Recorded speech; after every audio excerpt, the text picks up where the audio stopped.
At 11, breaking news. A house in Methuen engulfed in flames. Fire spitting through windows.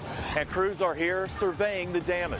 Also tonight, big business bailing on the White House. The president scraps a council of business leaders after his comments on the rallies in Charlottesville. Then permission granted for a rally here in Boston. Don't come in our city if you're looking to start trouble. City leaders pushing to keep it peaceful and safe.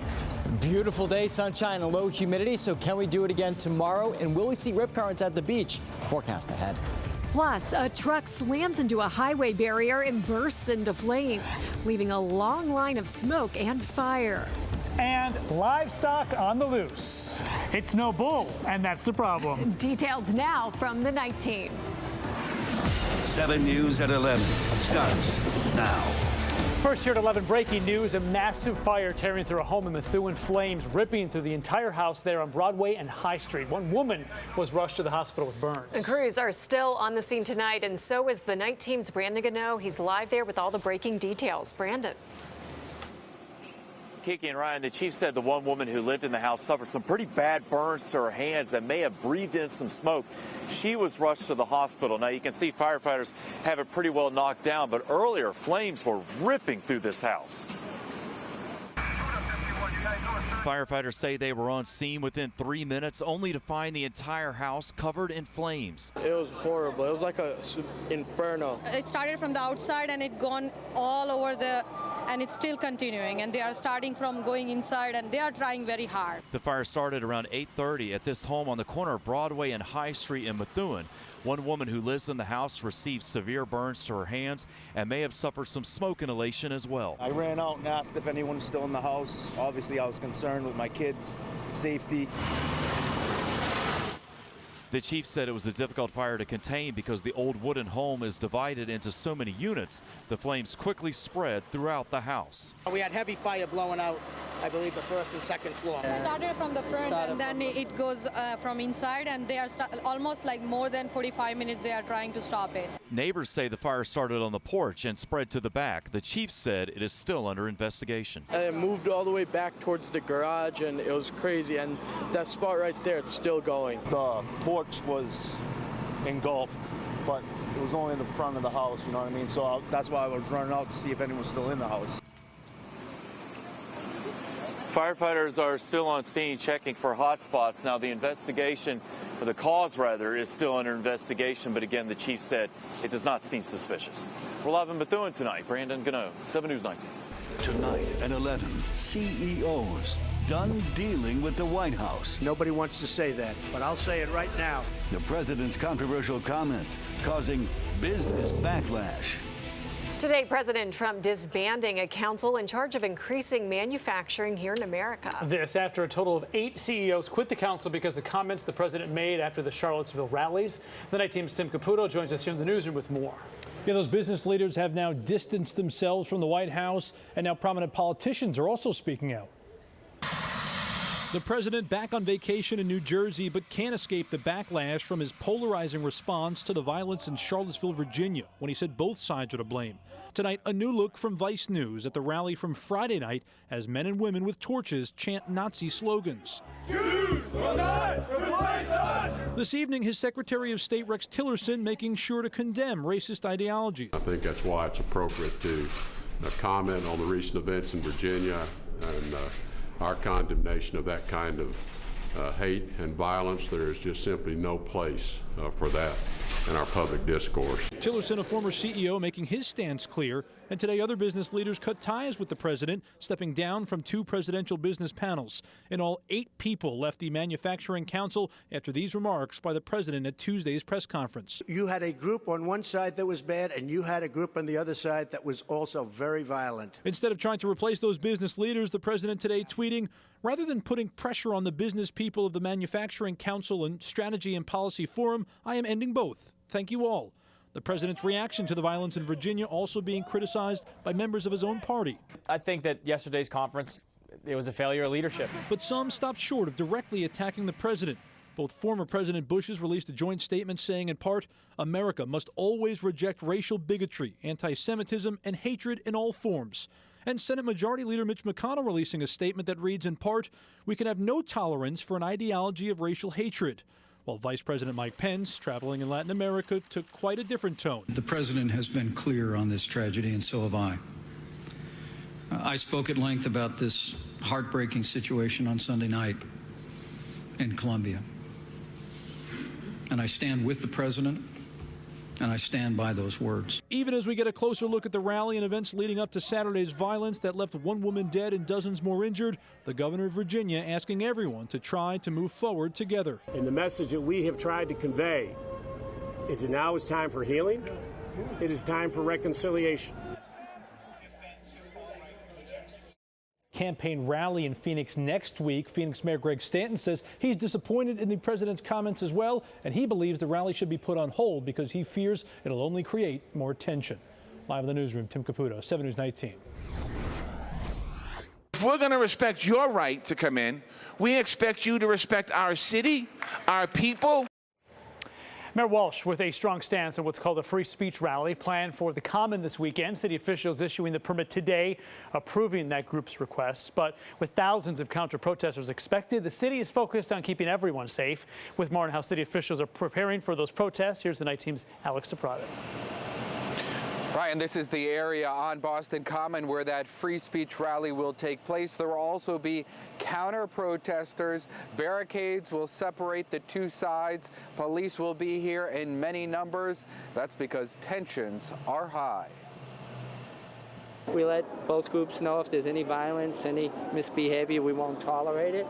Today, the organizers of Saturday's free speech rally on Boston Common and those who will counter-protest met with the police department. Boston is too united.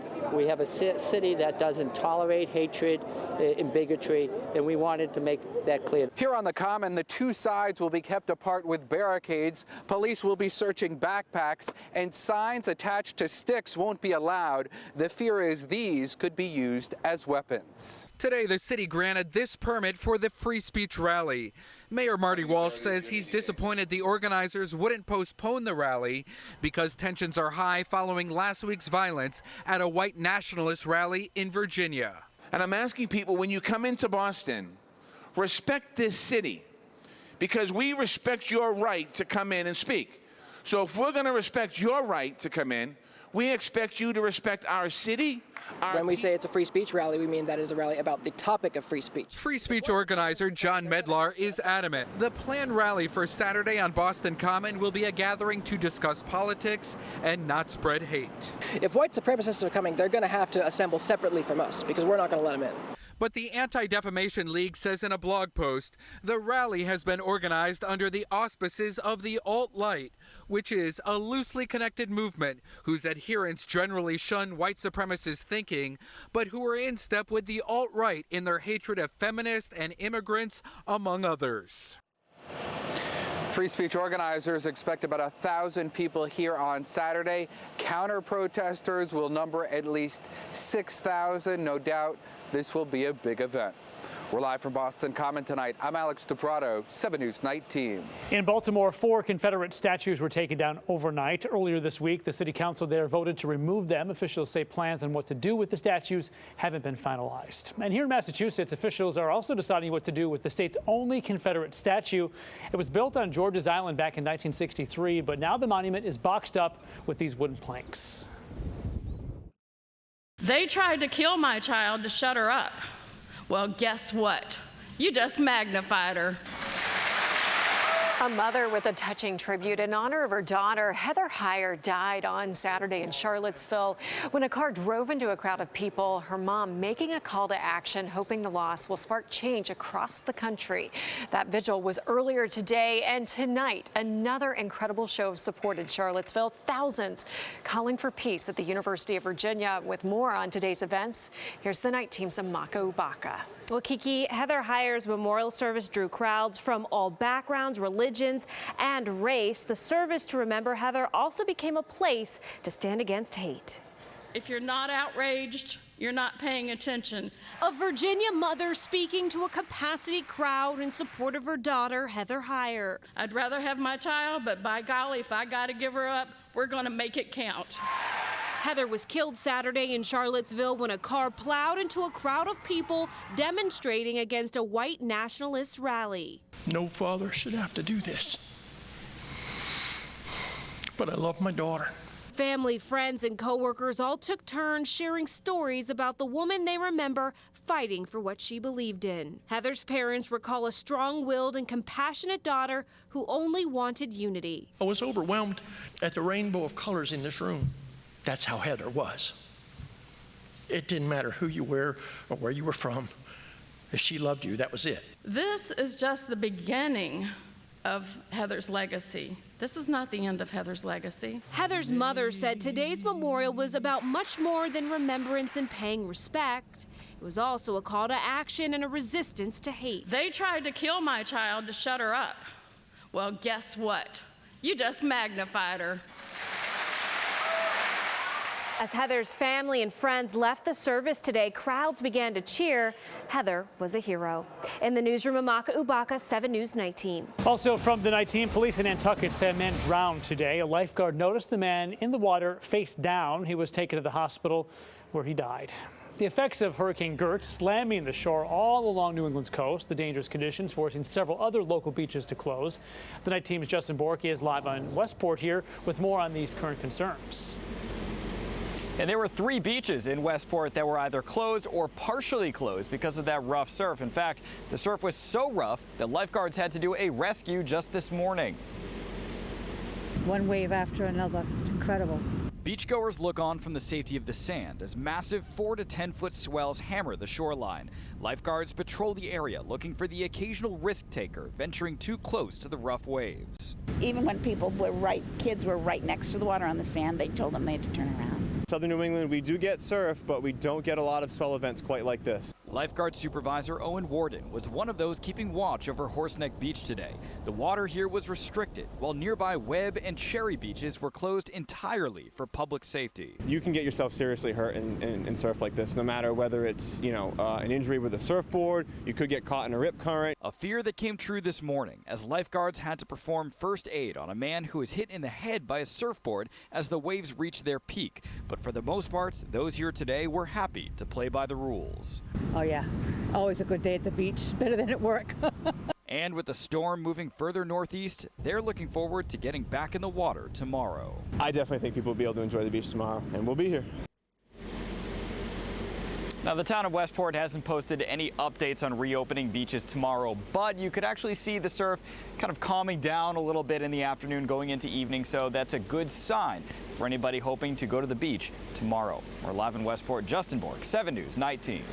So, as you heard there, we're seeing the effects of Hurricane Gert along the coast, but will the storm itself make landfall here in New England? The big question there tonight, Chris. What do you have to say about that? The big answer is no on that one, Kiki. 600 miles away and moving away, racing away from New England. Still good enough to throw a little bit of rough surf back into the forecast across the outer Cape as well as the islands tomorrow, but it's less of a concern in terms of the high swells compared to what we had earlier today along the south coast. There is Gert. It's picked up some strength. 105-mile-per-hour winds, but look at the movement to the east-northeast at 37 miles an hour. That is racing, and it's going to continue to increase its forward speed there. So we pretty much say goodbye to that, but we'll keep the sunshine around for tomorrow, and that means another good beach day ahead of us for tomorrow. You see where this yellow shaded area is around the outer Cape, down through the islands. That's the moderate risk for some rip currents. Today it was high down along the south coast of New England, so we don't have it as high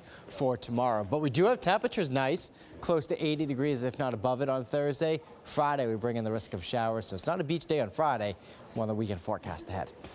Sky 7 in Arlington today, where 3 teenagers are facing charges after a chase and a crash. Police say one of the teens stole that red truck. They were pulled over by police, then took off. The driver hit an MBTA bus and a police cruiser before finally stopping. Nobody was hurt. Scary moments for 2 officers on board a state police helicopter when a drone nearly crashes into their aircraft.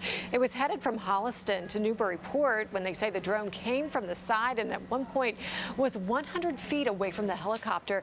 Now, thankfully, the officers Others were not injured. They say they don't believe it was intentional. Crews breaking ground today on a tribute to the youngest victim of the Boston Marathon bombings. Martin Richards' family was there as they started construction on a park to honor the 8-year-old who died near the finish line back in 2013. The Night Team's Jennifer Egan has the story.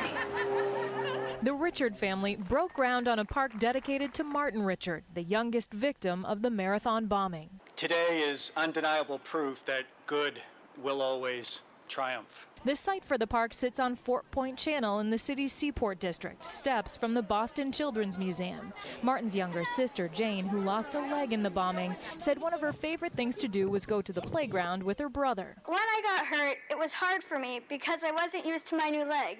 I couldn't even climb a simple thing like a tree. The Richard family knew they wanted to build a park in honor of their son. They drew inspiration from this park in Charlestown that they saw while Jane Richard recovered from her injuries at Spalding Rehab. This park is going to include everything that I wished for.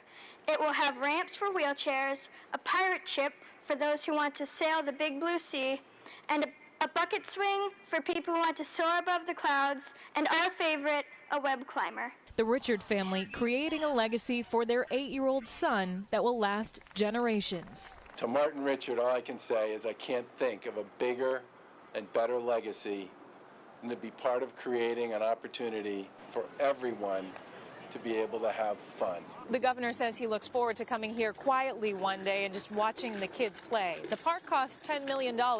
They are still accepting donations for it. In South Boston, Jennifer Egan, 7 News 19. Up next on the hunt in air. Yeah, the search is on as a bull takes off. The search for that massive animal on the run. And the Sox celebrating at Fenway will show you the wild end that had the Sox jumping for joy tonight. And we continue to follow breaking news, a massive house fire in Methuen tonight. A woman taken to the hospital. Crews still on the scene.